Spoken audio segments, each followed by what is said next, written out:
Bem-vindos ao podcast da Instável. Este podcast faz parte de um projeto chamado Envolvimento, um projeto de mediação de públicos que tem por objetivo melhorar e facilitar a experiência do público ao assistir a espetáculos de dança contemporânea. Nestes episódios, conversamos com coreógrafos, intérpretes e outros convidados sobre as diferentes atividades da Instável Centro Coreográfico.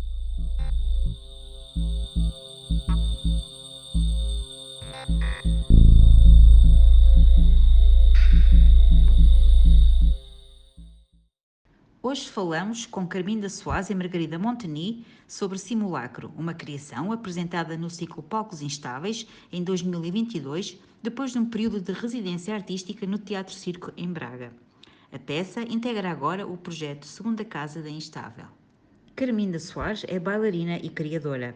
Tem um mestrado em Teoria da Literatura e Literaturas Lusófonas pela Universidade do Minho e concluiu na Instável a formação avançada em Interpretação e Criação Coreográfica.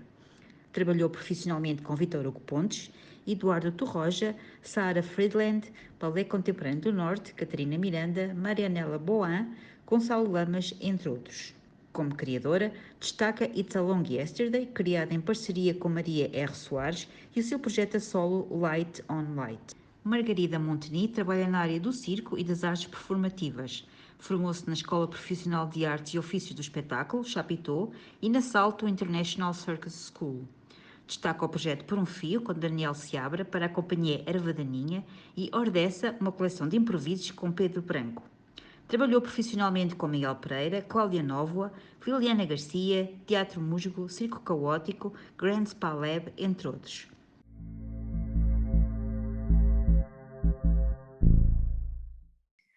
Bem-vinda, Carminda, bem-vinda, Margarida. Este é mais um podcast da Instável.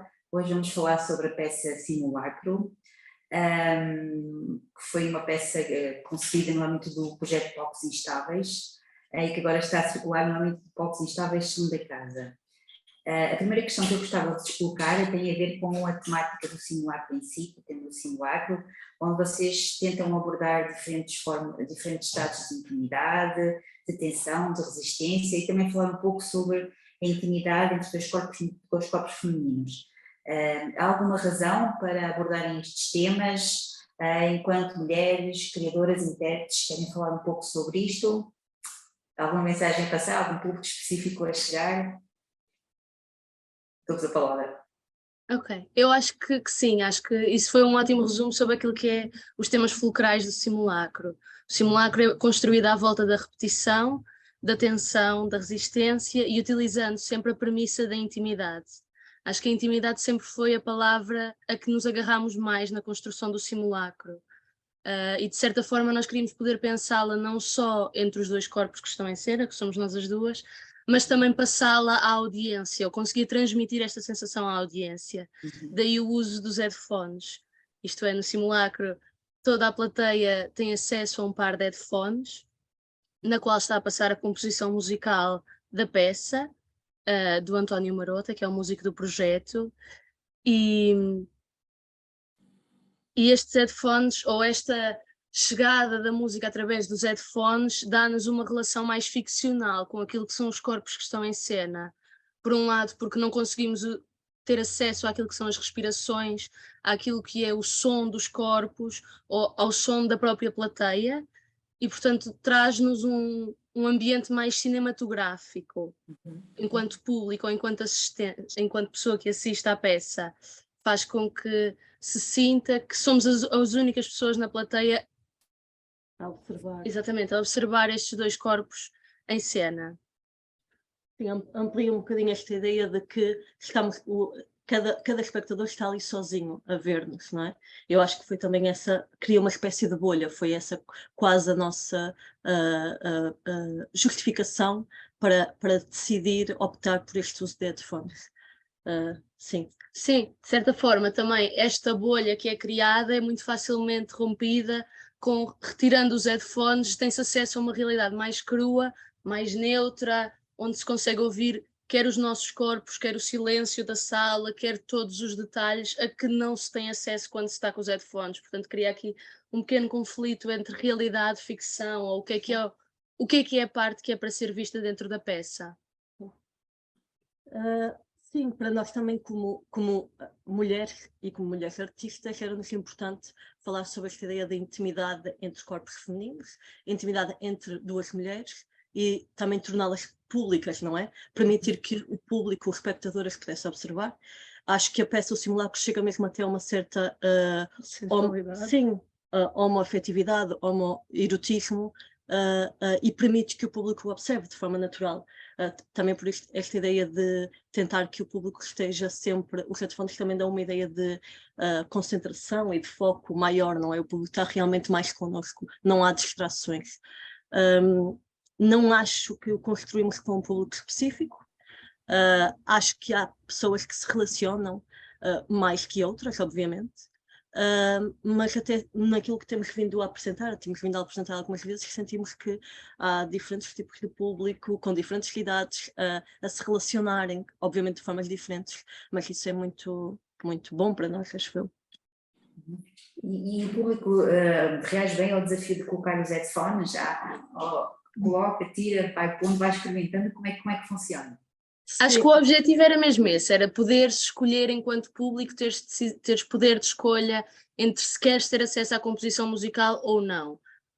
Temos muita gente a vir ter connosco no final do espetáculo e dizer: eu nunca tirei os headphones, mas eu vi imensa gente a tirar e eu até queria tirar, mas eu estava a gostar tanto da música que eu não tirei.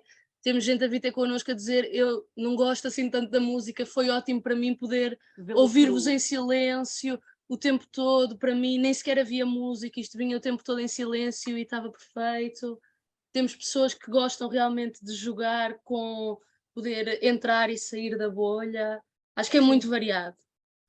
Mas a ideia é isso, a ideia é dar o poder de decisão ao público, não é? Obviamente a sugestão é bolha, ficção, mas permitimos que o público possa quebrar essa ficção e possa de repente ter acesso ao real, e ter acesso ao nosso cansaço, aos nossos ruídos, ao ruído dos corpos. E como é que foi o processo criativo da vossa peça? Vocês tiveram como ponto de partida ações e gestos do cotidiano, memórias vossas, obrigou uma viagem ao interior, a colocar isso tudo cá para fora, o diálogo, depois o processo de passar tudo isto para o movimento, para a dança. Como é que foi este processo de criação? Foi fácil, foi difícil, foi complexo, foi tenso? Olha, teve momentos de muita facilidade, obviamente, e há sempre depois momentos mais tensos ou mais também de insegurança, acho eu. Acho que o simulacro construiu-se muito dentro de estúdio, porque nós íamos já com muitas ideias, ideias pré-definidas, já tínhamos alguma noção daquilo que íamos fazer, e depois quando entramos para dentro de estúdio essas ideias não resultaram como nós imaginávamos. Muitas das ideias até havia muito uso de material, alguns objetos, e isso acabou por não resultar como queríamos. Em contrapartida, houve outro material que criámos dentro do estúdio, muito mais intuitivo e que também revelava esta proximidade e intimidade entre nós. E foi este material que começou de repente a ganhar mais destaque, a tornar-se mais importante. Então, claramente, chegou um momento em que colocámos todas as ideias pré-definidas que tínhamos antes de entrar em estúdio de lado e acabámos por aceitar que este era um material de que viveria o simulacro. E a partir do momento em que decidimos isso, não é? Foi quase, de repente, uma procura consciente, ok, então se é assim, se calhar agora podemos ir buscar gestos, memórias que partilhamos do nosso cotidiano, do nosso presente, e de alguma forma também transformá-las em gestos performativos. Como é que o podemos de repente trazer para dentro de palco, transformá-las em alguma coisa interessante de ser performada e vista. E portanto, acho que este é quase um simulacro de uma intimidade que é real, ou que pode ser real, não é? E que vive do presente. Sim, isto também porque nós fizemos residências artísticas em muitos sítios diferentes e tivemos a oportunidade de ir apresentando pequenos trechos e de ir também recebendo feedback à medida que íamos compondo a peça lentamente. Então, conseguimos perceber que todo o feedback que nós recebíamos, independentemente do material que nós apresentávamos, era sempre visto pela lente da relação amorosa que nós temos uma com a outra. Isto é, tudo aquilo que as pessoas queriam falar no final era sobre como aquilo tinha a ver com a nossa relação e não sobre as coisas que nós estávamos a propor. Então acho que chegou uma altura do processo em que nós tivemos que nos render àquilo que era o material que as pessoas viam na peça. E como é que foi esta experiência de serem intérpretes e criadoras em simultâneo? É difícil, quer dizer, como é que é? Como é que é? Vocês têm que gerir um pouco aqui o vosso tempo, têm que se gerir uma à outra, como é que funciona? Acho que é sempre um desafio duplo, não é? Ser criador e intérprete já por si já traz uma dificuldade maior, há sempre um tipo de julgamento muito diferente, porque aquilo que é a proposta é também interpretada por nós, portanto o julgamento é muito mais maior, muito mais fácil. Em questão de tempos também se tem que gerir, é uma gestão muito maior do material que se faz. Neste caso em particular, acho que soubemos geri-lo relativamente bem. Acho que no nosso caso, ou nesta peça do simulacro, acho que ele também não viveria, ou não seria a mesma peça se não fôssemos... Nunca é a mesma peça, não é? Mas aqui em particular, acho que seria uma peça realmente muito diferente se não fôssemos nós os intérpretes, porque também vive deste lado do presente. Sim. Acho que ser uma peça de resistência, há sempre uma vontade, quando uma pessoa está a falar do lado criador, não é? De ir até ao limite do corpo, ou de testar os máximos das repetições, e depois, enquanto que uma pessoa depois passa para o lado de intérprete, é muito difícil de jogar, eu acho, por ser uma peça tão difícil fisicamente, ou tão exaustiva. Porque nós... testa o limite, não é? Sim. Às vezes testa o nosso limite físico, então... Sim, porque conscientemente nós queremos ir mais longe enquanto pessoa que está a ver de fora a peça, mas enquanto pessoa de dentro é preciso estar sempre a reafirmar de... Era isso que tu querias quando estavas ali a pensar sobre isto. Sim. Ok. E finalmente uma última pergunta. Vocês têm percursos diferentes, a Carminda vem da área da dança e tem ali uma pontinha na área da lusofonia e do texto e da literatura. A Margarida vem da área do circo e das artes performativas. Como é que os vossos caminhos se cruzaram? E ao mesmo tempo foi difícil conjugar as duas linguagens artísticas? Ou bem? O ponto de partida para esta colaboração acho que também foi realmente essa ideia de termos linguagens artísticas diferentes, vivemos de áreas distintas.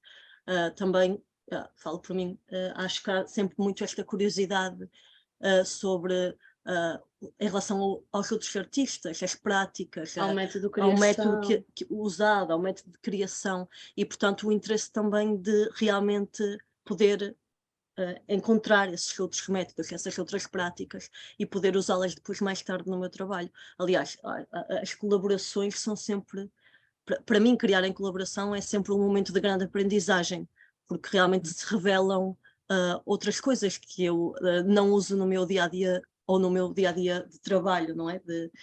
Como criadora. Aqui em específico, a Margarida vem mais do circo, eu venho mais da dança. Acho que nunca quisemos criar uma peça que fosse catalogada muito, nem numa coisa nem noutra, ou seja, não queríamos catalogá-la como... Nunca pensámos em criar alguma coisa que fosse para ser catalogada como dança ou que fosse para ser catalogada como circo.